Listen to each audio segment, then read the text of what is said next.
दोस्तों, आप जिंदगी में खुद को जैसा बनाते हैं दूसरे लोग आपको वैसा ही ट्रीट करते हैं। और इसी बात पर किसी ने क्या खूब कहा था कि लोग आपकी इज्जत तभी करेंगे जब आप खुद की इज्जत करोगे। चलिए आपको एक मिसाल से समझाता हूँ। लोहे के इस टुकड़े की कीमत 500 रुपए है। अगर आप इस लोहे से एक हथौड़ा बनाओगे तो यही लोहा आप 700 रुपए में बेच सकोगे। अगर इसी लोहे से आप सुइयां बनाओगे तो इसी की कीमत बढ़कर 1000 रुपए हो जाएगी। और अगर इसी लोहे के टुकड़े से जब आप हबलोड जैसी घड़ी को बनाते हो तो इसी लोहे के टुकड़े की कीमत 50 लाख तक हो जाती है। मेरे कहने का मतलब ये है कि आपने खुद को क्या बनाया है, ये काम आपकी कीमत को तय करता है। अगर आप जमीन की मट्टी को बेचोगे तो यही मट्टी चंद सौ रुपए में बिकेगी। अगर इसी मट्टी से ईंटें बनाकर बेचोगे तो इसी मट्टी की कीमत हजारों में होगी। और अगर इसी मट्टी से जब आप एक खूबसूरत मुजस्मा बनाकर बेचोगे तो यही मट्टी लाखों में बिकेगी।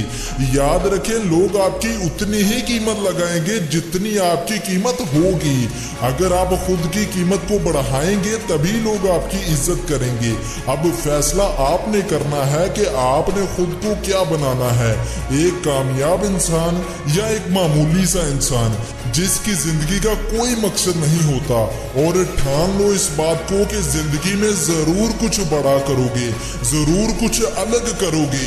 अपने खानदान में तुम ही वो पहले इंसान होगे जो खुद को कामयाब बनाकर दिखाओगे।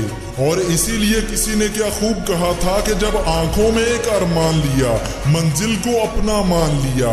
अब मुश्किल क्या और आसान क्या, जब ठान लिया तो ठान लिया।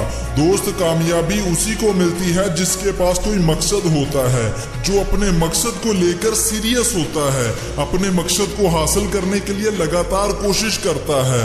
और याद रखें, मकसद चाहे कितना ही बड़ा क्यों ना हो, उसे हासिल करने का सिर्फ एक ही तरीका है कि उसे हासिल करने के लिए कोशिश की जाए।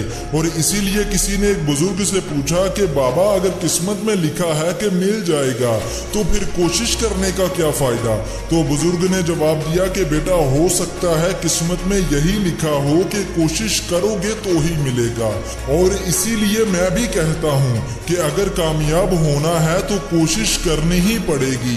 अगर कोई काम ऐसा है जिसे देखकर ऐसा लगता है कि उसे नहीं किया जा सकता या इसे मैं नहीं कर सकता, तो याद रखो दोस्त कि कोई काम अगर तुम्हें लगता है कि तुम नहीं कर सकते और कोई काम जो तुम्हें लगता है कि तुम कर सकते हो, तो तुम दोनों ही जगहों पर ठीक हो।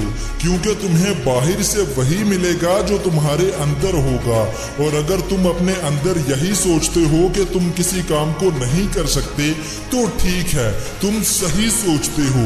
और इसीलिए मैं अपनी वीडियोस में बार बार कहता हूं कि अगर कामयाब होना चाहते हो तो पहले खुद को अंदर से बदलो, तभी तुम कुछ बड़ा कर सकोगे।